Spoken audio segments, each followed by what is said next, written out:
So I'm very happy I'm doing it in English because I'm more comfortable in English. On the way over here, I was in the train and I suddenly thought like, do they want me to do this in Dutch? It's like, oh. So I'm very, very happy.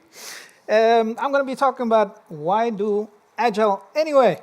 And one of my product owners, he told me that Agile is already changing the world. So it's a challenge for me to explain, to make it clear for you, why I talk about it will change the world. And it's an important part of my story. I hope it becomes clear. The challenge is on me. Let me start by asking, getting a feel of the audience. So who's a programmer? Stick your hand up. That's more or less what I expected, most of you. Product owners, I know there's 2, 3. Anybody else? Managers? No managers? Sort of. Anybody else? Bakers? Policemen? Teacher. That's cool too. Oh, thanks. That was the easy question. I am a Scrum Master, so I like interactivity. I don't know if you know Mentimeter. You all have a mobile phone. Excuse me.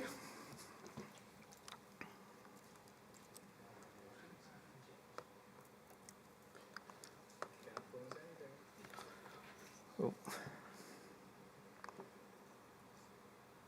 Okay, this is not working. That's fine. So I'm just going to ask you, why do you guys do Agile? Can anybody tell me? Because the organization is doing it. That sounds very familiar. Any other reasons? Speed up time to market. Yeah, that's also a very good reason. Anything else? Give structure, flexibility. Sorry? Give structure, flexibility. Yeah, structure. Anybody else?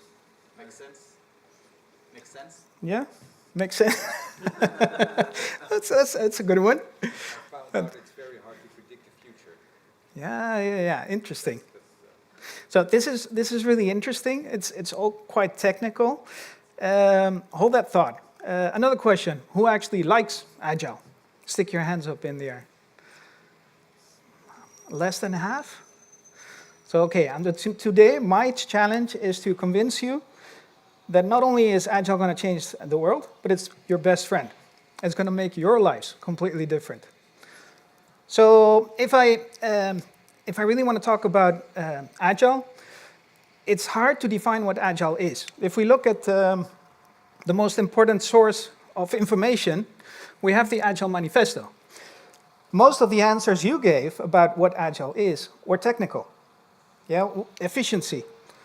But if you look at the Agile Manifesto, it's a completely different story. It's a lot more about people, about the way they interact. They're not called values for nothing. So where does that go wrong? There's a discrepancy. It's like the message of Agile is unclear. So to understand that,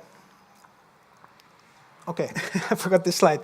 I forgot to introduce myself. My name is Erik the Boss. I'm a Scrum Master. I work for SF Professionals.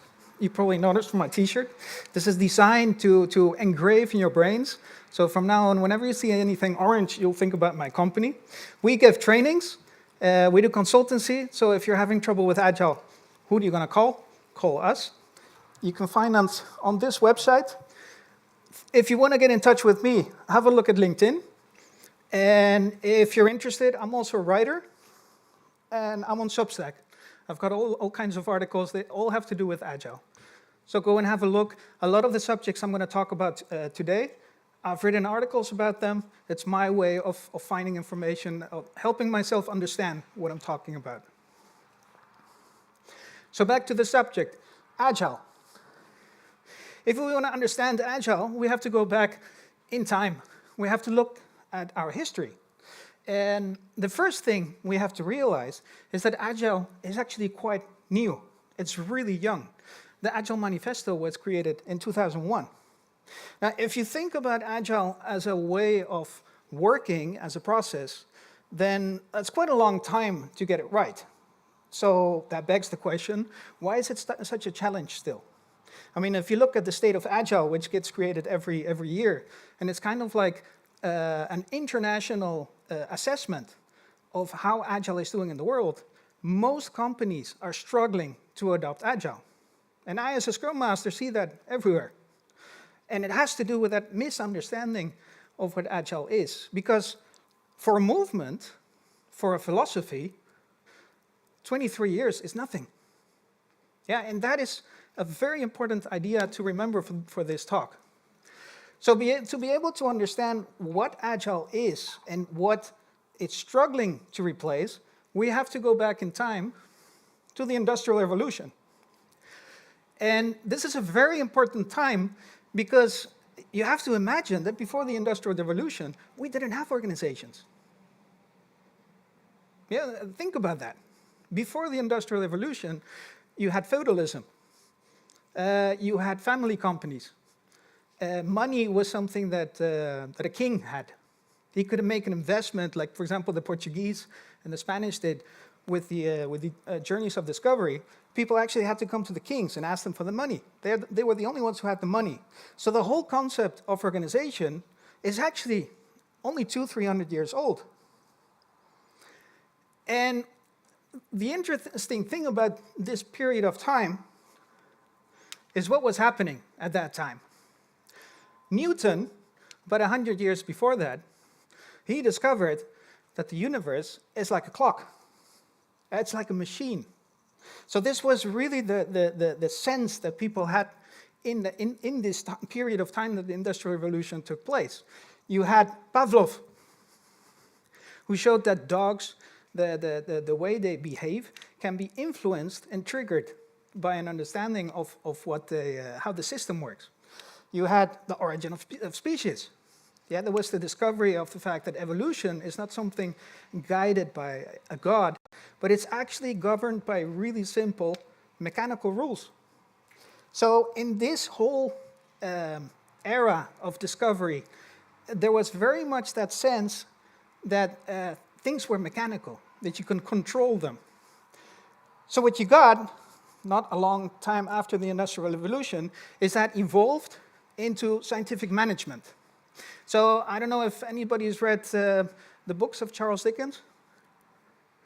Charles Dickens wrote his books in this time, and he tells us about a period of time where people who worked in factories, it was a terrible life. I mean, you had children working for 12, 14 hours a day, 7 days a week. The problem with what happened in the Industrial Revolution is we got mechanization, so steam engines, which made it possible to automate stuff. We got the liberalization of people. So people were able to create companies. But they took their way of the way we understood how organization should take place, and they applied it to those same systems. So you basically had the boss trying to get money and abusing the workers to get as much money as possible. And because of the period when this was happening, that was seen as perfectly natural. So it was a pretty grim period.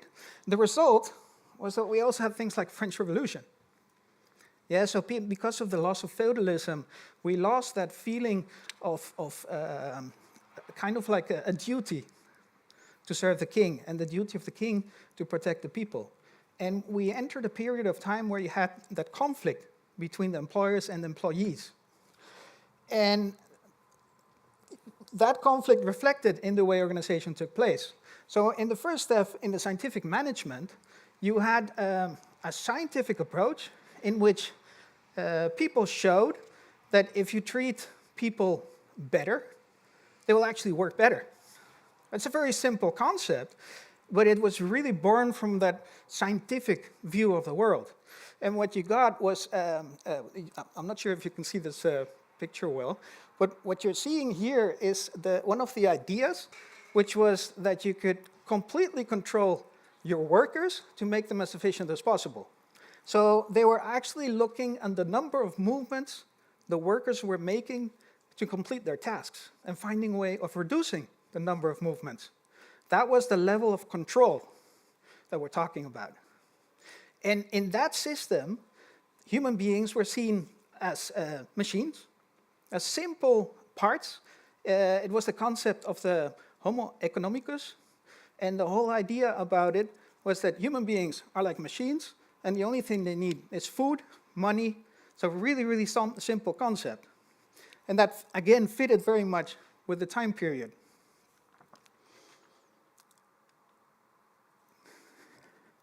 The ironic thing is that already in 1890, in 1924, experiments were taking place which were showing that this was not the case. The Hawthorne experiments were really interesting because this was a large-scale scientific experiment where they wanted to explore the ideas of scientific management. So one of the things they did was look at the effect of the amount of light on the performance of the factory workers. They looked at the salary. They looked at giving them snacks. And the amazing thing that happened was that no matter what they did, performance went up. And even more interesting, it also went up in the control group, the ones who didn't get anything. And what they found out was that simply by giving attention to these people, treating them in this special way, giving them the status, it immediately affected their performance. And this is the moment where we start realizing that people are actually not that simple, and there's a lot more that motivates them. What happened with that information? The conflict carried on, and we got human relations. There was a new movement trying to organize the workforce and organizations according to those ideas. We got contingency theory, was another movement, but somehow we just remained stuck in that idea that workers need to be controlled. And it's easier to have a boss, an elite, who makes all the decisions and has all the responsibility, and have workers that you just simply direct. That changed in 1976 with Toyota. Toyota, they figured out a new way of doing their production, and people started paying attention. And why is that? Because Toyota, a new company, they were 15% more productive than the American companies. And the American companies, that was a bit of a scare, because they dominated the market. And suddenly the Americans, they started trying to figure out what Toyota was doing. And the funny thing is that Toyota, they welcomed them with open arms. You can come and look at our factories and see what we're doing, because they knew something that the rest of the world didn't know. They were doing something different, and they knew that the rest of the world, they wouldn't understand it. So we'll get back to that. So to finish the history lesson, everybody knows the film Wall Street? What's the conclusion of the movie? We're driven by greed. So looking at the history, it feels like that. It's a very grim idea that we are stuck in that way of organizing our organizations until a company comes along which actually shows a different way of making more money by changing that relationship. So that's a bit unfortunate. But going on, I'll get back to that. So what were the things that changed in the last 100 years? First of all, the speed of change. When the telephone came out, it took 75 years to have at least 50 million people with a phone at home. If you look at Pokemon, it took 10 days. Yeah, so we're talking about a ridiculous speed. What this literally means is that you can have the best R&D department in the world, and you can come up with the greatest idea, but if you put it in the market and you're not fast enough, there's going to be a ton of other companies who are going to take that idea, improve it, and take the market away from you. Yeah, and this happened. Yeah, think about the tablet. The tablet was an idea by Microsoft, but they were too slow in finding a way of offering that to the market. And along came Apple. Same thing happened with, for example, Tesla, with electric cars. Before Tesla, we had the Prius. The super sexy car, not really. Tesla was a company which took that existing idea and they created something sexy. Yeah, and that's that speed of change. The second thing that happened was complexity. So the way you should look at it, it's an arms race. Yeah, you have all these companies competing with each other. And all these companies, they're looking for the next step to outcompete the competition. And what you get is invention on invention, idea on idea, and the complexity increases.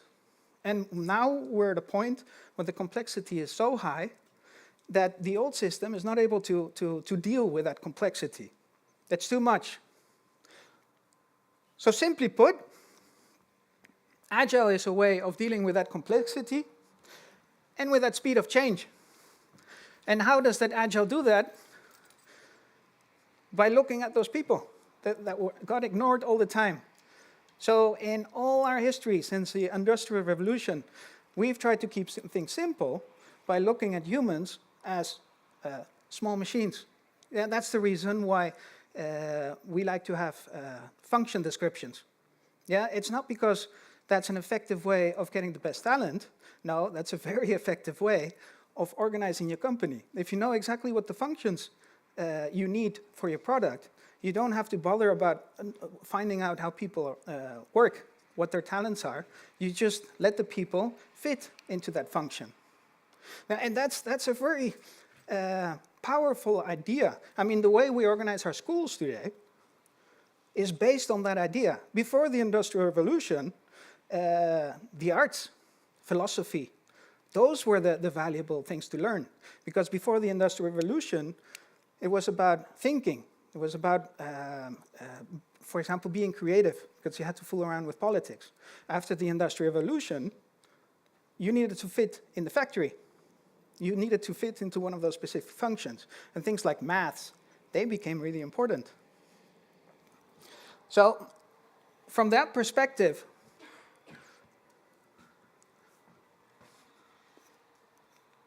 sorry, wrong button. What we're trying to do with Agile is we're changing the system. So every system has a maximum velocity.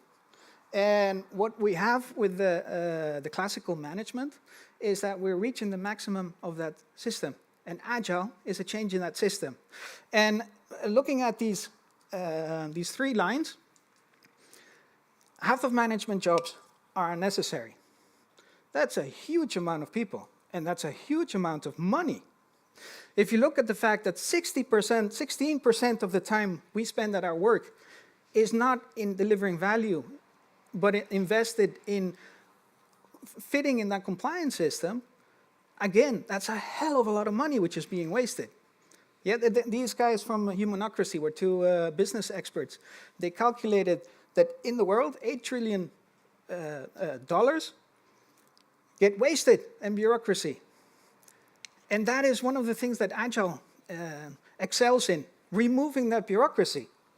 Yeah, so the system of Agile, the philosophy, the movement that Agile is embracing, actually offers you a way of saving all that money. And this is just a start, because this is just what you get if you dismantle the old system. This simply means that Agile is not a choice.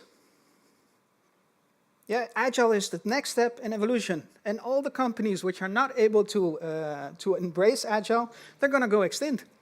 It's exactly the same thing which happened in the Industrial Revolution. Countries like Spain and France, they were not able to embrace the Industrial Revolution. France made a very big effort to maintain the provincial organization. People just didn't want to go to the cities and didn't want to work in factories. And the government, they kind of encouraged that. And the result is that they weren't able to keep up with the competition. And the same thing happened with Spain. Spain had a very, the way that the kingdom was organized, it was not a place which was conducive to what was needed for the Industrial Revolution. Yeah, and Spain at that moment, in that time, was one of the superpowers. And within 100 years, it had become a backward province. So how do we change? What does that change imply? Well, the most important thing is that we have to change just about everything. Yeah? This is not something that you do at half measures.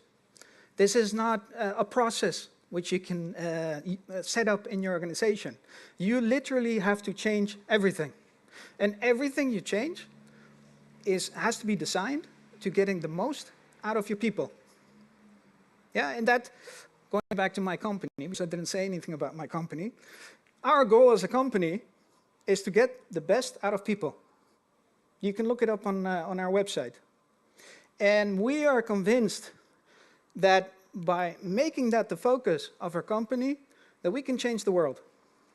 That we can empower people to really get the best out of themselves, to really find the power to enjoy their lives. Yeah, and that is what you guys have to remember, that Agile is not about producing more. It's not about efficiency. Those are all byproducts. What it's about is about making people happy on the work. Because if people are happy on the work, they're more productive. It's a win-win situation. Isn't that ironic? That one of I think it's one of the biggest tragedies of Agile, that because of the way it's being dealt with, a lot of people are convinced that it's somehow evil, especially developers. They're the ones who get screwed with Agile. But it's not the fault of Agile. It's because of the misunderstanding of what Agile is. To give you a bit of an example, in my company, we're 5 employees, and we have 3 owners. When it comes to authority, we decide everything together. In fact, our owners, they were so liberal that they are discovering that there are some things that we employees, we really don't want to decide about. So they are learning that there are some things that really need to be decided by the leadership. Yeah, but the important thing is that we're questioning all those things. Yeah, it applies the same thing to, for example, compensation. At my company, the finances are completely transparent. I tell my boss what my salary should be. And as long as it fits within the finances of my company, we find a solution together. My boss asked me, what kind of raise would you like this year? And I had no idea. Nobody ever asked me that.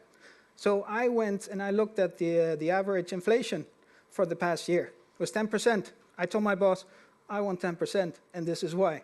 And I got the 10%. Yeah, and we as a company, we're doing this because of that conviction, because we believe Agile is going to change the world. Yeah, and we're trying to be leaders in that.